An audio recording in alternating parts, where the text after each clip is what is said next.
এখানে কি মানে আপনার কি চোখের সমস্যা? আপনি দেখেন না এখানে কি? বাবা মাথায় না চুল আর গাওরামি করেন আমার সাথে, খুব গাওরা পোলা না? এই গাউরা পোলা কি? হ্যাঁ, আঙ্গুল নিচে, আঙ্গুলও নিচে, চোখও নিচে, গরম কম। ঠিক আছে।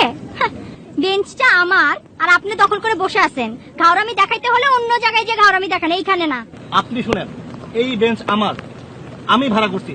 আর যদি নাই হয় আমি কেন এখানে শুয়ে আছি? আপনি এখানে শুয়ে আছেন কেন সেটা তো আমার জানার দরকার নাই, এটা আমার হেডেক না। ঠিক আছে, আমি বেঞ্চটা ভাড়া করে একটু দূরে গিয়েছি আর আপনি এর মধ্যে দখল করে ফেলেছেন না।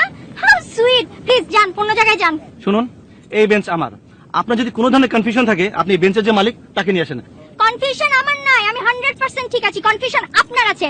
আপনি চাইলে মালিককে, এখানকার সবাইকে ডেকে নিয়ে এসে প্রমাণ করতে চাইলে করতে পারেন। আপনার প্রবলেম আছে, আমার প্রবলেম নাই। আমি কিসের জন্য ডাকবো? আমি আপনাকে লাস্ট টাইম বলে দিচ্ছি, আপনি এখান থেকে সরবেন। আর আমাকে যদি আপনি 2-4টা মেয়ের মতো মনে করেন তাহলে ভুল করবেন। আমি 2-4টা মেয়ের মতো না, I M a very dangerous person. ঠিক আছে?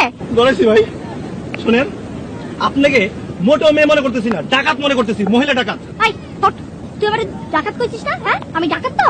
এখন ডাকাতই তুই দেখবি। যা ভাগ। আশ্চর্য ব্যাপার, আপনি তুই কে বলছেন আমাকে? তোকে তুই করে বলবো না তো কি করে বলবো? তোকে সম্মান করে কথা বলবো? তোকে তো তুই এর চাইতেও নিচে কিছু থাকলে সেইটা বলা উচিত। তোমরা যাইতে বলতে থেকে থেকে তুই যা। আমি যাব না। তুই যাবি না মানে? তোর দাদা, নানা, খালা, চাচা, তোর 14 গোষ্ঠী, তোর সবাই যাবে।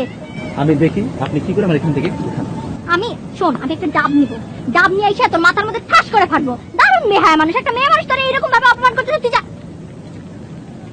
কি হয়েছে? আমি দূরের থেকে দেখলাম হাত পা নাড়িয়ে খুব কথা করছিস। কি হয়েছে বল দিন। এই পিস আবার কে? পাইপটা পরিষ্কার করে নিতে মানে ধরেছেন কিছু তুমি বালু লাগিয়েছে ধরতে। তোর সাথে না? হ্যাঁ হ্যাঁ, চেহারা দেখলেই বোঝা যায়। ঢাকা থেকে এই বিনা পয়সা যে শুটকির বাসগুলো আছে না, চুরি করে এখানে আসছিস আর সস্তা একটা হোটেলে আসিস, দেখলেই বোঝা যায়। বুঝছিস? দেখলেই বোঝা যায়। ঢাকা থেকে এসি বাসে টিকিট কেটে কক্সবাজার আসছি। শুধু তাই না, 3 হোটেল উঠছি। আর শুনুন, ক্যান ইউ ইনফরমেশন, আমরা দুজনে কিন্তু ব্যাংকে জব করি। ব্যাংক? তোরা দুজন ব্যাংকে চাকরি করিস?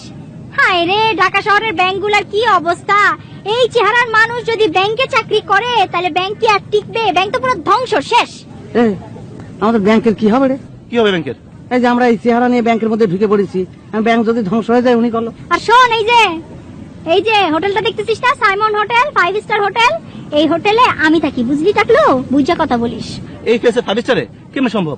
আপনার সাথে যায় আপনার সাথে?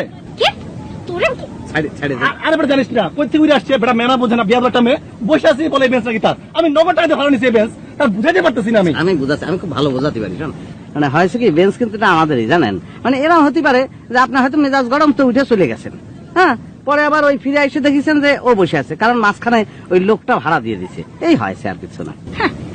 বললেন আপনি আর একটা কথা আর আমিও বুঝলাম আর একটা কথা। দেখছিস, বুঝলাম বেয়াদব। আরে ভাই ছাড়ে দে, অবলা মেয়ে মানুষ। কারে অবলা বলেন? কারে অবলা? হ্যাঁ, না, আমি বলেছি কি, ওই মানে অবলা বলেছি এই জন্য যে ও যদি উঠে খাড়ায় আপনার ধরে না, তাহলে মোচড় দিলে ভেঙে যাবেন। কারে মোচড় দিলে কে ভাঙবে না ভাঙবে সেইটা আমি পরে দেখে নিব। ঠিক আছে? খাবো ডাব, কি করলেন আপনি? যা খুশি তাই করে খাবেটা। আর এই বেঞ্চে তো জীবন আমি বসবো না, নোংরা করে দিছেন এইসব। ভাই ডাব খাবো কিরাম করে? ডাব খাবো কিরাম? দেখছিস? ভাই দেখছিস? টাকা দিয়ে কিনছি। আরে বিয়াদব একটা মেয়ে, মেনা বোঝে না, কিছু বোঝে না। ডাব খাবো কিরাম করে? হ্যাঁ, মেনা বোঝে না, কিছু বোঝে না, কই থেকে এসে জুড়ে বসে আমি বসছি কিরাম করে? আপনার ব্যাপার। ডাব খাবো কিরাম করে? আর তুই ডাব নিয়ে আসছিস বেটা, আমি এখানে বসছি, একটা মেয়ে মানুষ কিভাবে বিয়ে পেয়ে গেল, আর তুই ডাব নিয়ে আসছিস বেটা। ডাব খেয়ে কি বেটা, সারা জীবন ডাব খেয়ে কাটা দিলি। ডাব মেয়েটার জন্য আমার খুব মায়া লাগতেছে, জানিস। আমার মনে হচ্ছে হজমের সমস্যা আছে মেয়েটার। হজমের সমস্যা হলে পরে কিন্তু মেজাজ তেরি কি হয়ে যায়, জানিস। কারণ আমার আত্মীয় স্বজনের মধ্যে কেউ যদি হতো তাহলে পরে টিপি ফল কিনে দিতাম, আধা কেজি খালি পরে একদম পেট ঠান্ডা, বুঝেছিস। ডাব খাবো কিরাম করে? আবার ডাব? রে ডাব রে, তোর বাড়ি দর্শন না হয়ে বুঝছস, ওই বরিশাল তাহলে যে নাইকেল দিন দিয়া সেম বাড়ি।